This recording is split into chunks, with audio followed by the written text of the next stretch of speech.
ने फिर एक बार गाजा में कत्लेआम मचाना शुरू कर दिया है। खबर आ रही है इस बार इजराइल ने जो हमला किया है उसमें गाजा की चर्च को टारगेट किया गया। हमले में 3 लोगों के मारे जाने की खबर है और यही वजह है कि कदम कदम पर बेन्यामिन नेतन्याहू का साथ देने वाले अमेरिकी राष्ट्रपति डोनाल्ड ट्रंप अब भड़क उठे हैं। गाजा में नरसंहार देखकर ट्रंप का पारा हाई हो गया है। अब सवाल तो यह भी है कि आखिर इजराइल ने एक साथ 4 मोर्चे पर जंग क्यों छेड़ रखी है।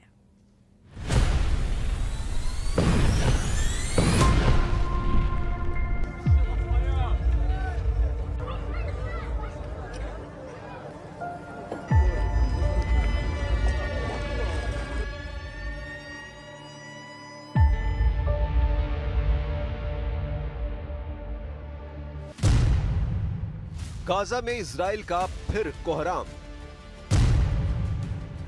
आईडीएफ के हमलों की जद में आई चर्च। सिविलियन पर बरसा आईडीएफ का बारूद। गाजा में कत्लेआम पर भड़के ट्रंप।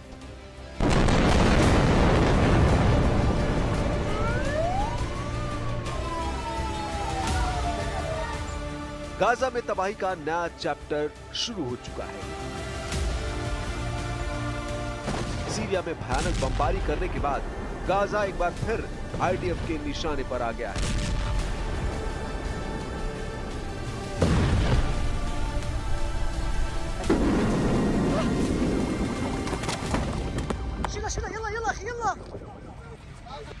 इन नए हमलों की चर्चा इसलिए हो रही है क्योंकि इस बार इजराइल के हमलों में गाजा की चर्च निशाना बनी है। यही वजह है कि कैथोलिक चर्च पर हुए इस धमाके ने पूरी दुनिया को हिला दिया है। दीर अल बलाह में मौजूद हॉली फैमिली चर्च गाजा की इकलौता कैथोलिक चर्च थी जो इजरायली टैंक शेलिंग की चपेट में आ गई। इस चर्च में बुजुर्ग, महिलाएं और विकलांग लोग शरण लिए हुए थे। खबर है कि इजराइल के इस हमले में 3 लोगों की मौत हुई है जबकि 10 से ज्यादा लोग घायल हुए हैं जिनमें चर्च के पादरी फादर गैब्रियल रोमानेली भी शामिल हैं। यही वजह है कि कैथोलिक चर्च ग्रुप ने भी इस हमले की निंदा की है। दावा किया जा रहा है कि जिस वक्त यह हमला हुआ उस वक्त चर्च में 600 लोग मौजूद थे।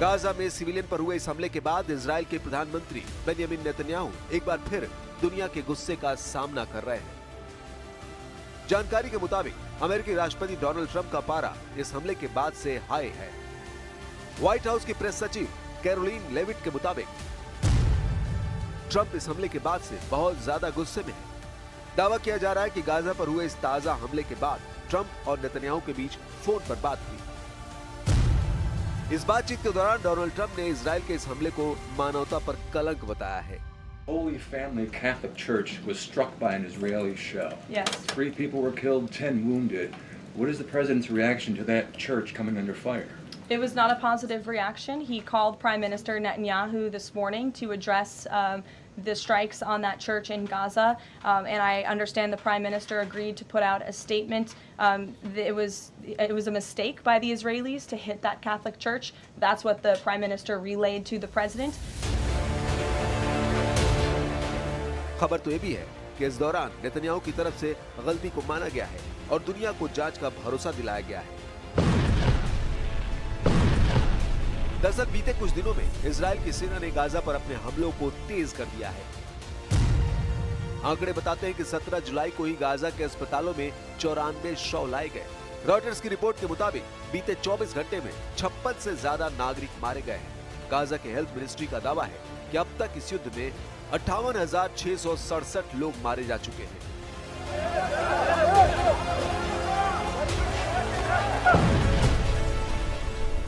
वर्ल्ड हेल्थ ऑर्गेनाइजेशन का कहना है कि इजराइल के इन हमलों की वजह से गाजा में हेल्थ सिस्टम पूरी तरह से कोलैप्स हो चुका है। क्योंकि हर दिन इजरायली हमले में गाजा के स्कूल, अस्पताल, मस्जिद और अब चर्च को भी निशाना बनाया जा रहा है। यही वजह है कि इटली की प्रधानमंत्री जॉर्जिया मेलोनी ने भी सिविलियन पर हो रहे इन हमलों को लेकर बेंजामिन नेतन्याहू को टारगेट किया है।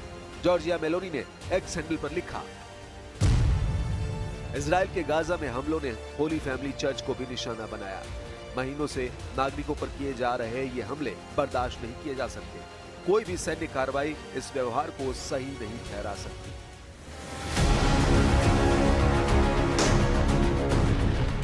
जंग की शुरुआत से ही इजराइल के प्रधानमंत्री इस बात का दावा कर रहे हैं कि उनकी सेना के टारगेट पर सिर्फ आतंकी ठिकाने हैं।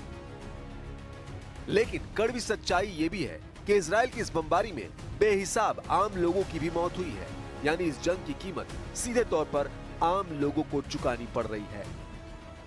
और इस बार जिस तरह से इजरायली बारूद की इज्जत में चर्च आया है, उसने दुनिया के बहुत बड़े धड़े को इजराइल के खिलाफ भड़का दिया है।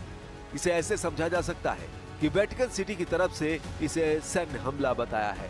पोप लियो की तरफ से इस हमले को लेकर शोक व्यक्त किया गया है। जिस चर्च पर यह हमला हुआ है, उस चर्च को दिवंगत पोप फ्रांसिस के साथ निकटता के लिए जाना जाता है, क्योंकि पोप फ्रांसिस युद्ध के दौरान इस चर्च के समुदाय के साथ फोन पर संपर्क में रहते थे। वे चर्च के पादरी और वहां शरण ले रहे लोगों से बात करते थे ताकि उनकी स्थिति का जायजा ले सके और उनका हौसला बढ़ा सके। ये चर्च गाजा के छोटे ईसाई समुदाय लगभग 1000 लोगों के लिए एक बेहद अहम शेल्टर हाउस था। यानी इजराइल इस हमले के बाद से बुरी तरह घिर गया है, क्योंकि इस बार हमला गाजा में चर्च पर हुआ है, जिसका असर ये हो सकता है कि बेंजामिन नेतन्याहू को पश्चिम से जो समर्थन हासिल हो रहा है, उस समर्थन में कमी आ सकती है और नेतन्याहू सरकार पर सीज फायर का दबाव बनाया जा सकता है।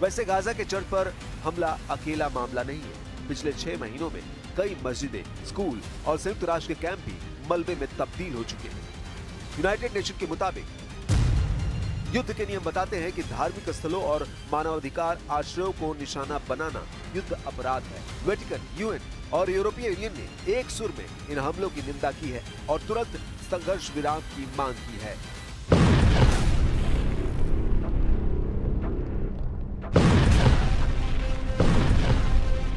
इस बीच सीरिया में सीज फायर के बाद इजराइल के प्रधानमंत्री बेंजामिन नेतन्याहू ने सीरिया को लेकर अपनी नीति साफ कर दी है। सीरिया पर सीरियल धमाकों के कुछ घंटों बाद इजराइल के पीएम की तरफ से कहा गया कि अगर जरूरत पड़ी तो फिर कार्रवाई करेंगे। यही नहीं, इस दौरान उन्होंने